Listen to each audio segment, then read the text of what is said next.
It was one of Britain's best-known game studios, but in a move that shocked pretty much everyone in the industry, earlier this year, Activision shut the doors on Bizarre Creations. And today, we're in Liverpool to find out why and what happened next.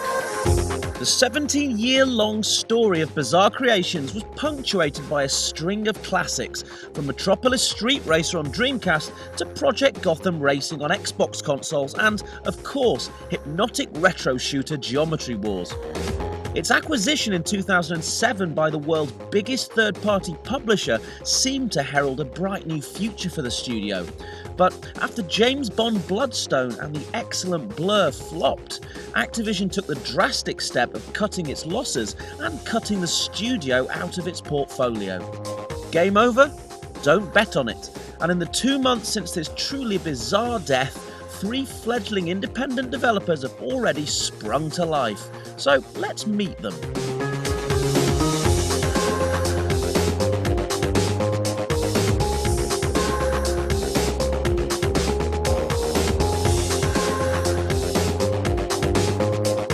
For one-man Curly Rocket and 3-man Hog Rocket, it's all about keeping costs down and minimising risk.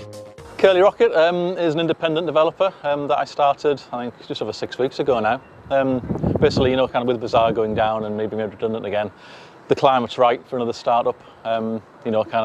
There are lots of indies in the Northwest at the minute. In the last couple of years, they've really exploded. We had the right sort of combination of people. We cover most areas of game development together. Steve's code, Pete's design, well, you're both a bit of design really, and I'm all the sort of business stuff. So we had the right people, the right inclination, and with Bizarre closing, we had the sort of time. It was the right time to do it. Lucid Games, populated by numerous Bizarre veterans, is the closest of the trio to a traditional development operation. And we meet them in the space that is about to become the UK's newest game studio. Well, it might look like a building site at the moment, that's because it is, but this is about to become, very soon, in a matter of weeks, the new office space for Lucid Games. We're about to have a tour of it with Nick. We've got the other guys hanging around the background, but first of all, let's take a look around the office space. So, cool.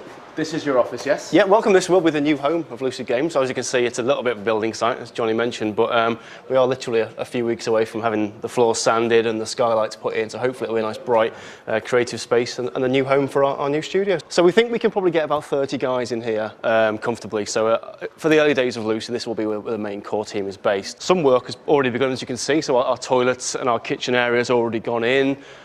We've also got the start of what's going to be the electrics going in, so obviously the important stuff for us is getting the internet and electrics in so we can power up our dev kits and actually get making some games again. For these 3 newcomers, one thing is clear.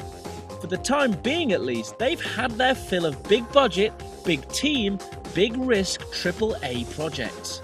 We kind of still want to do console games because that's what we've got the experience in and that's what we know how to do, but we kind of want to go smaller scale and look more at digital downloads, XBLA, handheld stuff, that kind of thing, because we've seen what it's like working on AAA games, and it's like a big factory. It's not like small creative processes as it used to be like when we were working on PlayStation games and Dreamcast games, and there are only like 12, 15 people on the project. So we want to kind of get back to that kind of creative environment. I mean, I've been in AAA for 17, 18 years, and although I really love it, kind of being made redundant twice in 12 months.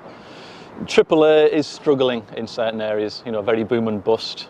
If you're not Call of Duty, you may not, and if your studio isn't making money year on year, then there is a big risk of, kind of closure. Do you think you'd ever want to work in a massive sort of team on a AAA product again, or have you kind of done enough of that now? For the time being, I've had enough of that. Yeah. I needed to do this more than anything else, and that's where I am at this point. For the future, I don't know what the future holds, but right now, this is where I think all 3 of us want to be. Bizarre's demise will be felt particularly acutely by fans of driving games, and its loss has proved hard to swallow for Eurogamer's resident driving expert. I just don't understand how such a successful and well-respected studio can go from that position to being shut down in, 18 months? There's got to be mismanagement there. Whether that's from Bizarre's top brass or Activision's, I don't know. I've got my suspicions.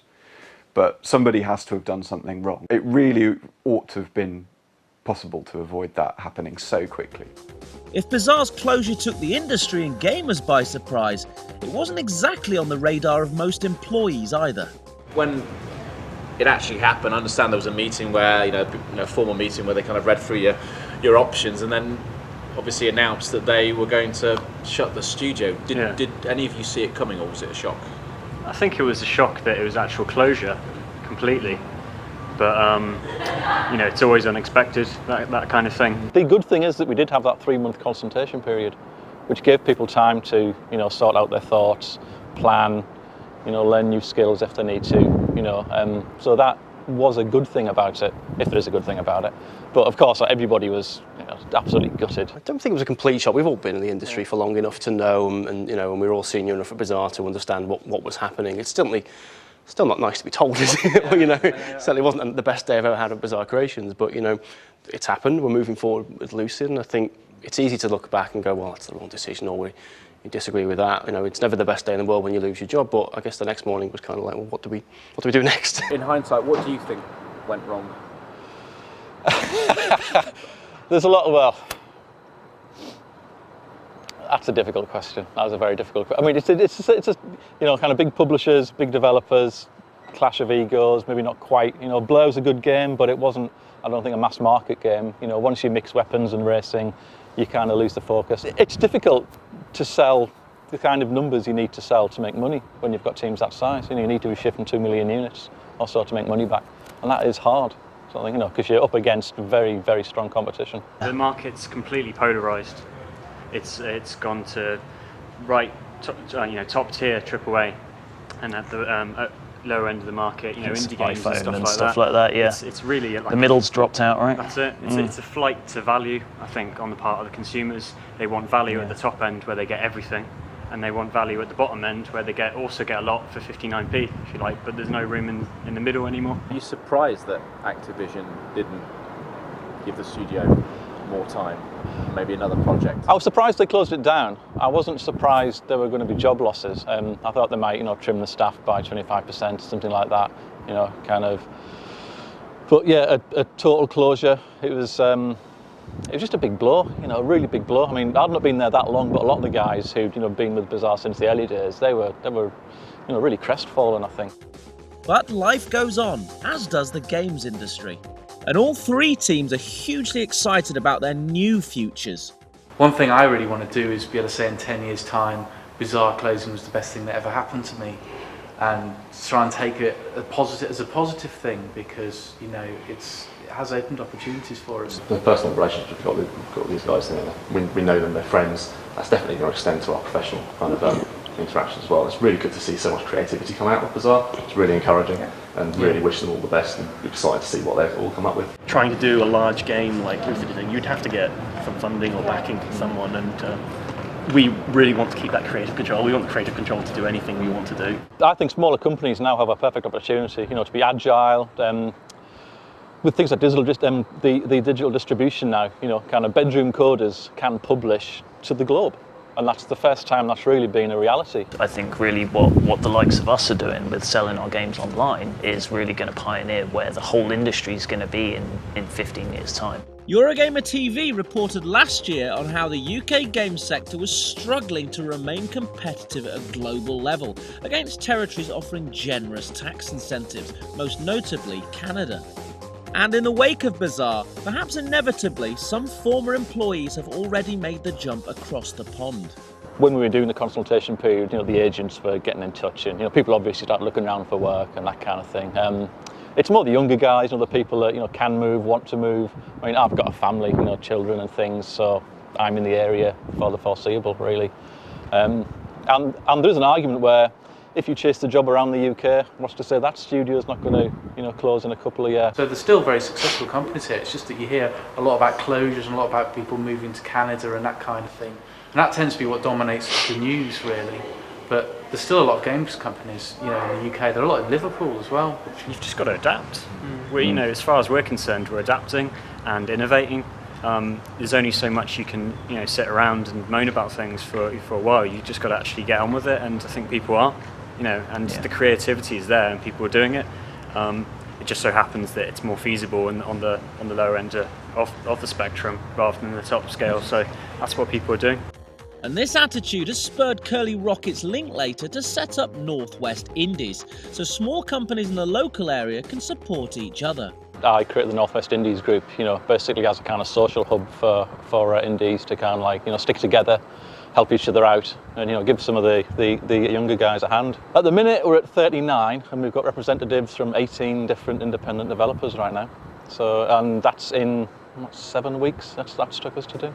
And now thoughts turn to future projects. No studio is ready to go public just yet, but here's what to expect.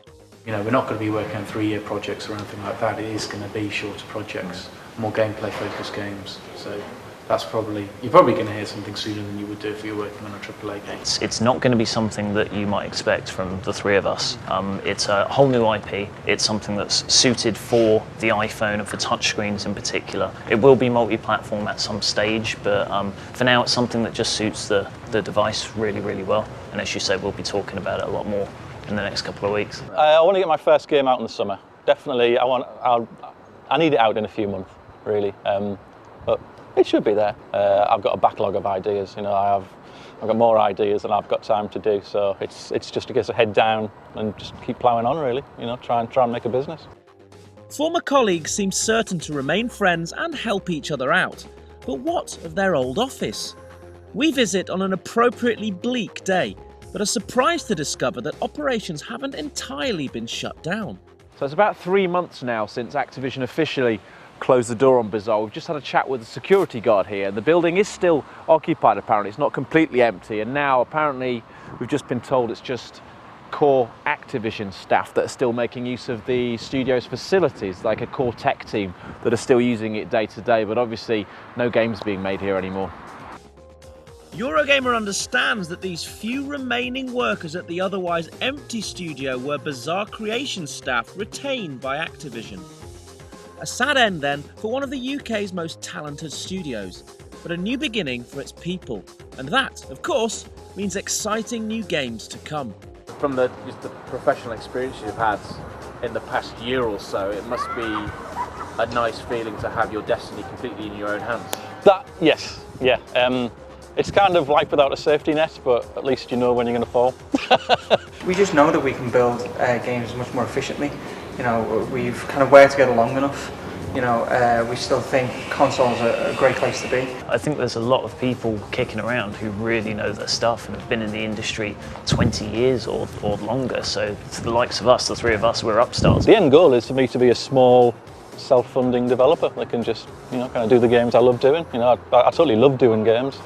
I always will do games, and if it's as an indie or as part of a larger team, I'd keep on doing it.